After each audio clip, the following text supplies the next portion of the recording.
எதற்காக அழுகிறீர்கள்? என் மனம் பித்து, உன் மனம் கல். ஆண்டவனுக்கே மனையாளாக வாழ்க்கைப்பட சென்றாலும் அன்னும் பகலும் பாடுபட்டு வளர்த்த பாழும் மனம் மகளின் பிரிவை நினைத்து வருந்தாமல் இருக்குமா அம்மா? பாவை நோன்பிருந்து நீ பாடிய பாடலை இனி எப்போது கேட்கப் போகிறேன்? உண்ணும் சோறு, பருகும் நீர், தின்னும் வெற்றிலை அனைத்திலும் அந்த கண்ணனையே காண்கிறேன் என்று தத்துவங்கள் பேசுவாயே, அந்த முத்தமிழ் சொல்லை இனி யாரிடம் கேட்கப் போகிறேன்? கனவு கண்ட விதத்தை கவிதையாக பாடி காட்டினாயே, அப்படிப்பட்ட உயர்ந்த கருத்துக்களை இனி எவரிடம் கேட்கப் போகிறேன்? பித்தென்று உன்னை நினைத்தேன், ஆனால் நீ என்னை பித்தனாக்கிவிட்டு பெரிய இடத்திற்கு சென்று வாழும் பெருமையை அடைந்து விட்டாய். அம்மா, இந்த ஏழை தகப்பனை மறந்துவிட மாட்டாயே? மறந்துவிட மாட்டாய்? சுவாமி, திருவரங்கத்தில் பள்ளி கொண்டிருக்கும் பெருமானையே மருமகனாக அடையப் போகும் தாங்கள் ஆனந்தப்பட வேண்டுமே அல்லாது அழக்கூடாது. இறைவன் திருவடிக்கே சேவை செய்ய சென்றாலும் இந்த வாய்ப்பு எனக்கு கிடைப்பதற்கு காரணமாக இருந்தவர் தாங்கள் அல்லவா? இதை எப்போதும் மறக்க மாட்டேன். மனக்கவலை அகற்றி மகிழ்ச்சியோடு எனக்கு வாழ்த்து சொல்லி அனுப்புங்கள். உலகத்தையே வாழ வைப்பவருடன் வாழப் போகிறாய். உனக்கு வாழ்த்து சொல்லும் அருகதை எனக்கு ஏதம்மா? என்றாலும் உன்னை வளர்த்த கடனுக்காக ஓரிரண்டு வார்த்தைகள் சொல்லுகிறேன். உலகையும் அளந்த மாயவன். முதலில் நீ அவன் குணத்தை அளந்து அதன்படி நடந்து கொள்ள வேண்டும். காலத்தையே வகுத்தவன் அந்த கண்ணன். அவன் திரு பாதத்தையே போற்றி தினமும் நீ வணங்கிட வேண்டும். கள்ளத்தனம் உண்டு, ஜாலங்கள் செய்வான், கோபத்தை உண்டாக்குவான், குற்றங்கள் சுமத்துவான். புரிந்த தலை நிமிராதே மௌனத்தையே சாதித்து அவன் மாயத்தை எல்லாம் வென்றுவிடும். ஆகட்டும் சுவாமி, உங்கள் கட்டளைப்படியே நடந்து உங்களுக்கு நற்பெயர் வாங்கி தருகிறேன். ஆசை கூறி அனுப்புங்கள். மேற்கு திசை திருமுடி வைத்து, கிழக்கு திசை திருவடி நீட்டி, வடக்கு திசை முதுகை காட்டி, தெற்கு திசை நேர்முகம் நோக்கி பள்ளி கொண்டிருக்கும் பெருமானே, உன் கட்டளைப்படி சூடிக் கொடுத்த சுடற்கொடியை உன் சன்னதிக்கே அழைத்துக் கொண்டு வந்திருக்கிறேன். ஏற்றுக்கொள் ஐயா, ஏற்றுக்கொள்.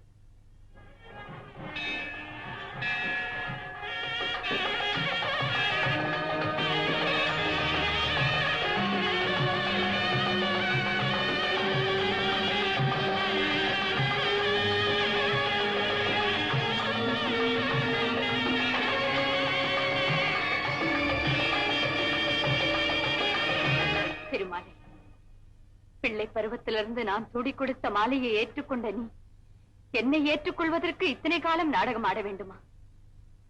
ஏன் மௌனம்? உண்மையாகவே உறங்குகிறாயா, இல்லை உறங்குவதைப் போல் நடிக்கிறாயா? போதும் விளையாட்டு. வழக்கப்படி உன் ஜால வித்தைகளை காட்டி என்னை சோதித்து விடாதே.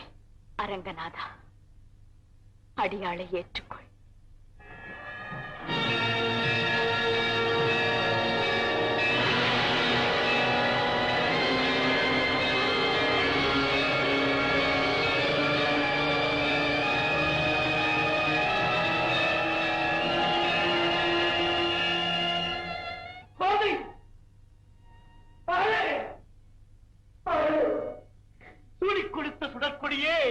ஆட்டாள், பாலவன் பலரடியில் ஐக்கியமாகிவிட்டாயோ? இனி உன்னை என்று காணப் போகிறேன். உலகம் புகழ ஒரு மகளை திருமகள் போல் வளர்த்தேன். அவளை திருமால் கொண்டு சென்றார். பெருமகளாய் வாழ்ந்து பெரும் பிள்ளை பெற்ற பிராட்டி யசோதைக்கு என் மகள் மருமகளாய் வாழப்போவது நினைத்து பெருமைப்படுகிறேன். பெருமானே, கோதைக்கு அருள் செய்த நீ இந்த ஏழைக்கு என்று அருள் செய்ய போகிறாய்.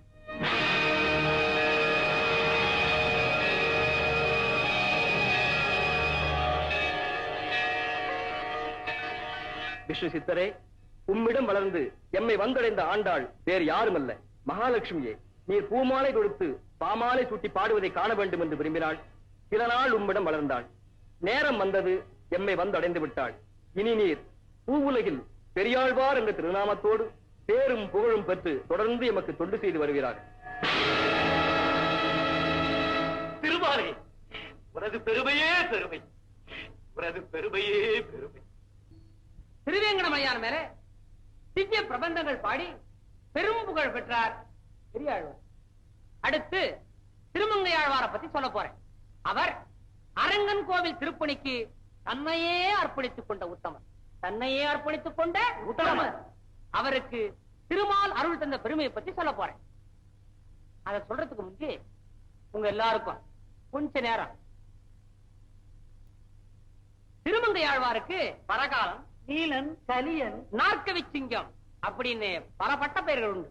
அவர் சோழ சக்கரவர்த்தி கிட்ட தளபதியா பணியாற்றி இருக்கார். அது எப்படி? சோழ மண்டலத்தின் தலைமை தளபதி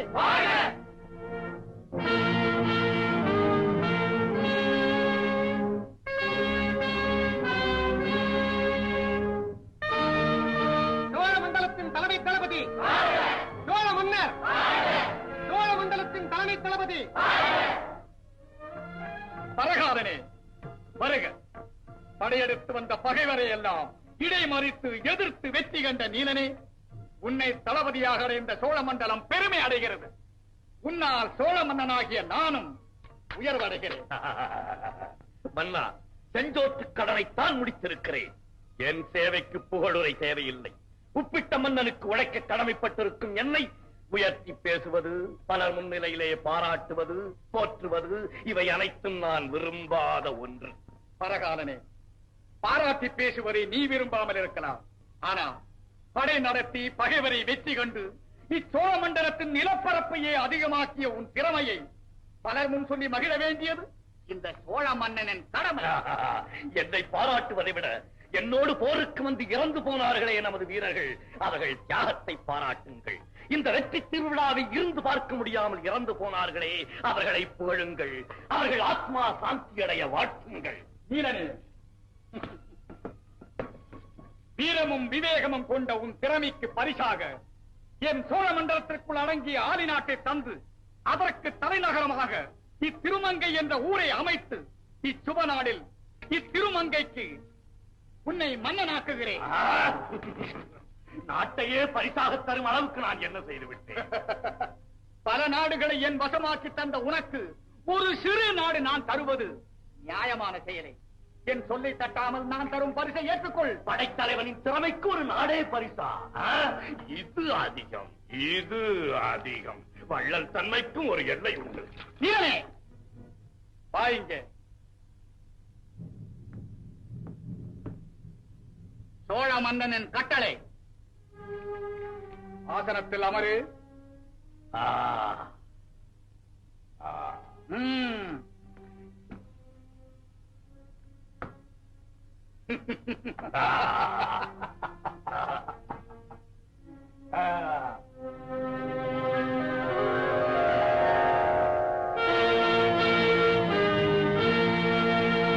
திருமங்கை மன்னன், திருமங்கை மன்னன். மன்னா, திருமங்கைக்கு நான் மன்னன். ஆனால் எனக்கு திருமுடி சூட்டிய உமக்கு நான் என்றென்றும் தொண்டு செய்யும் சேவகன். வாழ்க உன் வீரன், வாழ்க உன் நல்லாட்சி. பிரமுகர்களே, இந்த மகிழ்ச்சிக்குரிய நன்னாளில் மற்றும் ஒரு நற்செய்தி. திருமங்கைக்கு மன்னனாக்கிய பரகாரனை ஒரு மங்கைக்கு கணவனாக்கவும் முடிவு கட்டி குமுதவல்லி என்ற பெண்ணை நம் தளபதிக்கு தாரமாக்க தீர்மானித்திருக்கிறேன். நீங்கள் அனைவரும் இத்திருமண விழாவிற்கும் இருந்து மணமக்களை வாழ்த்திவிட்டு செல்லுமாறு கேட்டுக்கொள்கிறேன்.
எந்த வழியே சென்று எதிரியின் கோட்டையை எப்படி பிடிக்கலாம் என்று பல இரவுகள் கண்விழித்திருந்த என்னை இன்று முதல் இரவுக்குள்ளே கொண்டு வந்து விட்டிருக்கிறார்கள். பாடத் தெரியாதவனிடம் ராகத்தை பற்றி கேட்பதைப் போல பாசறைக்குள்ளேயே பொழுதை கழித்த என்னை இன்று பள்ளி அறைக்குள்ளே தள்ளி இருக்கிறார்கள். பாடம் புதிது, பார்க்காத காட்சி, பழக்கமில்லை, பேசத் தெரியவில்லை, பிழைகள் இருக்கலாம். பெண்ணே, நீ பேசு. தோல்வியடைந்த பகைவன் போர்க்களத்திலே மண்டியிட்டு சரணடையும் காட்சியை நினைவுபடுத்துகிறது உனது நிலை. எழுந்திரு.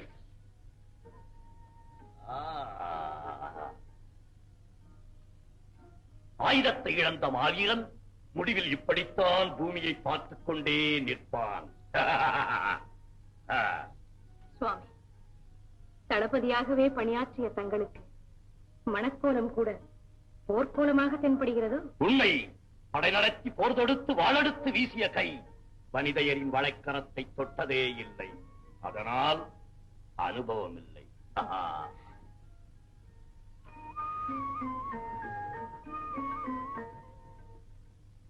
படைத்தலைவனுக்கு வாழ்க்கைப்பட்டால் அந்த பெண்ணுக்கு இல்லறத்தில் நிம்மதியே இருக்காதென்று பலர் எடுத்து கூறினார்கள்.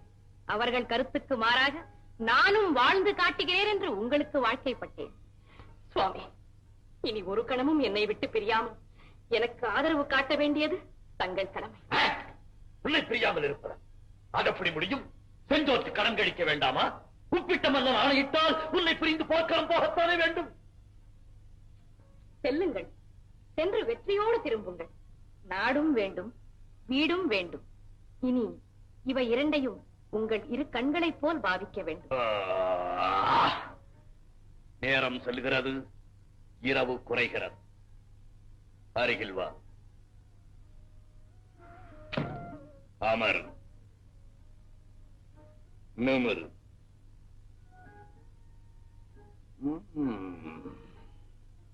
குளிர்ச்சியான பார்வை.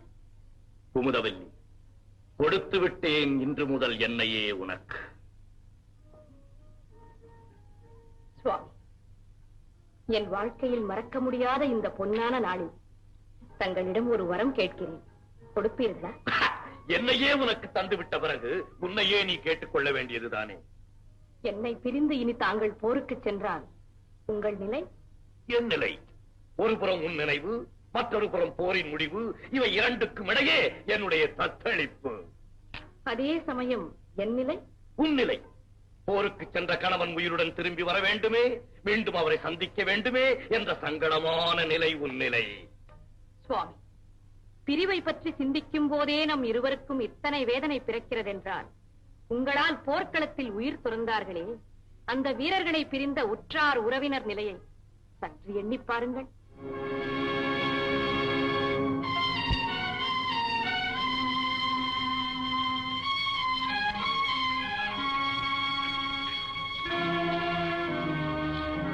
சுவாமி, சகோதரர்களை பிரிந்த தங்கைமார்கள் எவ்வாறு துன்பப்பட்டிருப்பார்கள்? தகப்பனை பிரிந்த புதல்விகள் எப்படி கதறி இருப்பார்கள்? கணவனை பிரிந்த மனைவிமார்கள் எத்தனை பேர் உலகை வெறுத்து உயிர் துறந்திருப்பார்கள்? அவர்கள் நிலையை எண்ணி பாருங்கள். குமுதவல்லி, வெற்றி செய்தியையே கேட்டுக் கொண்டிருந்த நான் இன்றுதான் வேதனை என்ற சொல்லுக்கு அர்த்தத்தை காண்கிறேன். செய்த பாவத்தை சிந்தித்துக் கொண்டே இருக்காமல் அதை போக்குவதற்கு ஒரு நல்ல வழியை நாடுங்கள். என்ன செய்ய வேண்டும்? என்ன செய்ய வேண்டும்? இன்றைய சொல், நாளையே செய்கிறேன்.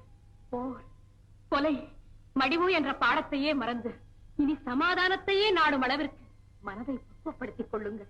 பலரை கொல்லும் தொழிலை விடுத்து பசியென்று வருவோருக்கு உணவிட்டு மகிழுங்கள். அடுத்தவர் நாட்டை அழித்து அழியா பழியை தேடிக் கொள்வதை விட நம்மை படைத்த ஆண்டவனுக்கு அழகான ஒரு ஆலயம் கட்டுங்கள். திருவரங்கத்தில் பள்ளி கொண்டிருக்கும் பெருமானுக்கு திருப்பணி பல செய்து இதயத்தை தூய்மையாக்கிக் கொள்ளுங்கள். இதுவே தங்களிடம் நான் வேண்டும் வரம். குமுதவல்லி, வார்த்தைகளே இல்லை உன்னை வர்ணிக்க. வாழ்க்கைக்கு ஒரு துணைவி வேண்டும் என்று பலர் சொல்லி இருக்கிறார்கள். அதன் பலனை அழகாக புரிந்து கொண்டேன். கல்லான என் மனதை உன் சொல்லால் பக்குவப்படுத்தி விட்டாய். வில்லையும் வேலையுமே பார்த்துக் கொண்டிருந்த என் கண்முன்னே இறைவனையும் இல்லாளையும் கொண்டு வந்து நிறுத்திவிட்டாய். இனி உன் அன்பு கட்டளை, ஆண்டவனின் தொண்டு, இவை இரண்டுக்குமே என்னை நான் அர்ப்பணித்துக் கொண்டேன். போதுமா? போதும் சுவாமி, போதும். என் மனம் நிம்மதி அடைந்து விட்டது. என் மனம் நிறைவு பெறவில்லையே. ஏன்? இத்தனை தத்துவங்கள் பேசுகிறாய், இது புரியவில்லையா? குமுதவல்லி, திருமங்கை மன்னன் இன்று ஒரு மங்கைக்கு அடிமையாகிவிட்டான்.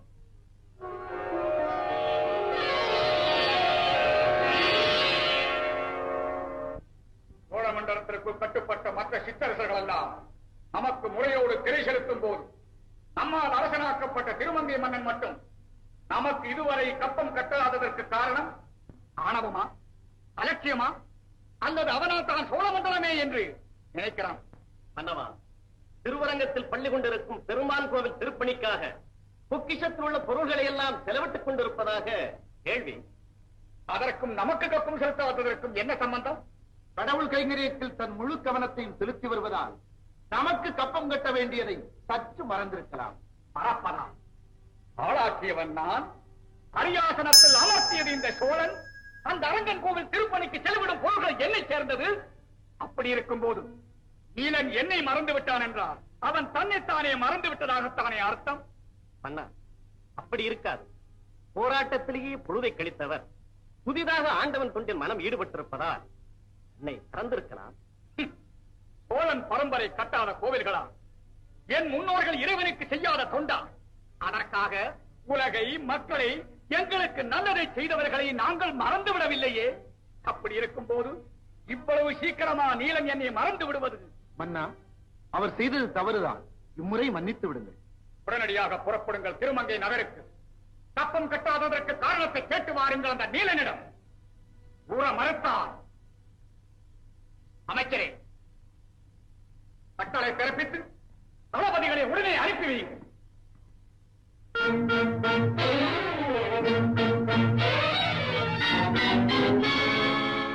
கப்பம் கட்டாதது குற்றமாம், அதை கட்டாததற்கு காரணம் கூற வேண்டுமாம். கூறத் தவறினால் விசாரணை நடக்குமாம், விசாரணைக்கு பிறகு தக்க தண்டனை கிடைக்குமாம். என்ன நீலனை சோழ மன்னன் பயமுறுத்துகிறாரா அல்லது கட்டளைக்கு பணிகிறானா இல்லையா என்று சோதித்து பார்க்கிறாரா? மன்னா, சோழ மண்டலத்துக்கு கட்டுப்பட்ட சிற்றரசுகள் கப்பம் செலுத்த வேண்டியது கடமைதானே? கடமைதான், கடமைதான்.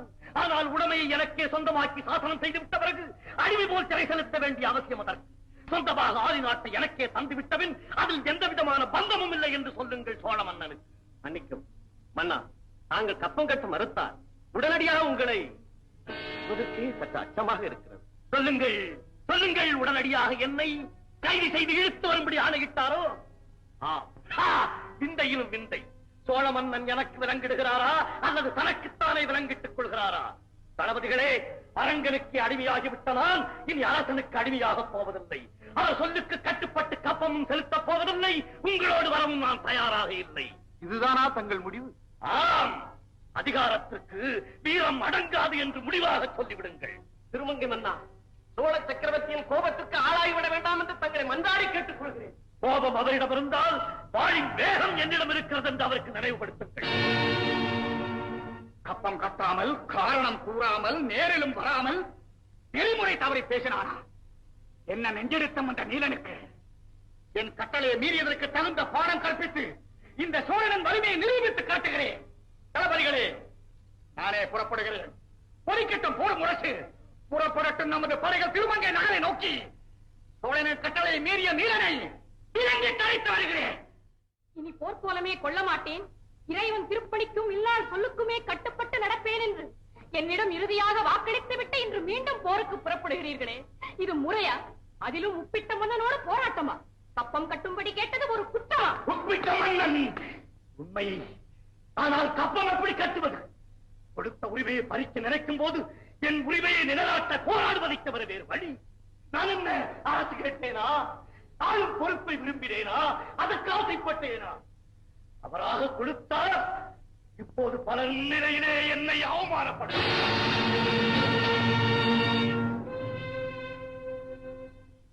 சுவாமி, நாட்டை கொடுத்த மன்னன் நியாயத்தை கேட்டனுப்பினான். நயந்து பதில் சொல்ல வேண்டுமே தவிர எதிர்த்து போராடுவது சரியான வழி அல்ல. எனக்கே கொடுத்த பொருளை என் மனப்படி செலவு செய்கிறேன். அதை தடுத்து நிறுத்தும் உரிமை சோழனுக்கு அது. நான் என்ன கொடுத்த பொருளை வைத்து கொடுமைகள் செய்கிறேனா? கூடாத செயல்களில் ஈடுபடுகிறேனா? சூதாடுகிறேனா? அல்லது விலை மாதருக்கு அள்ளி கொடுக்கிறேனா? இல்லையே. உன் அன்பு கட்டளைக்கிணங்க திருவரங்கத்திலே பள்ளி கொண்டிருக்கும் அரங்கன் கோவிலை சுற்றி மதுச்சுவர் தானே கட்டுகிறேன். அதற்காகத்தானே பொருளை செலவிடுகிறேன். அது தவறா? ஏன் ஆண்டவனுக்கு நான் திருப்பணி செய்யக்கூடாதா? அதுவும் அந்த சோழன் தான் செய்ய வேண்டுமா? அந்த அருகதை எனக்கு கிடையாதா? அதற்கும் அவரிடம் நான் அனுமதி கேட்க வேண்டுமா? என்ன பேச்சு உன் பேச்சு, சாரமற்ற பேச்சு.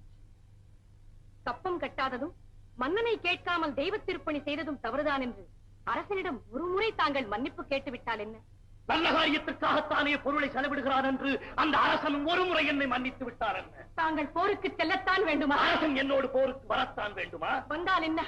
வாழ்நாளில் பெரும்பகுதி அவருக்காகவே பணியாற்றிய தாங்கள் செய்யும் நற்செயலை எடுத்துக் கூறி ஒரு முறை உரிமையோடு வாதிட்டு பார்த்தால் என்ன? பயனில்லை. பாராளும் சோழ மன்னன் இந்த நீலனை பலர்வார்க்கு அடிமையாக்கி விலங்கிட்டு அழைத்து போக பட நடத்தி வந்திருக்கிறான். இந்த பல பரீட்சையிலே வெற்றி தோல்வி யாருக்கென்று அந்த அரங்கனை முடிவு செய்யட்டும். வேண்டாம் சுவாமி, சோழ மன்னனின் படைபலம் எங்கே, நாம் எங்கே?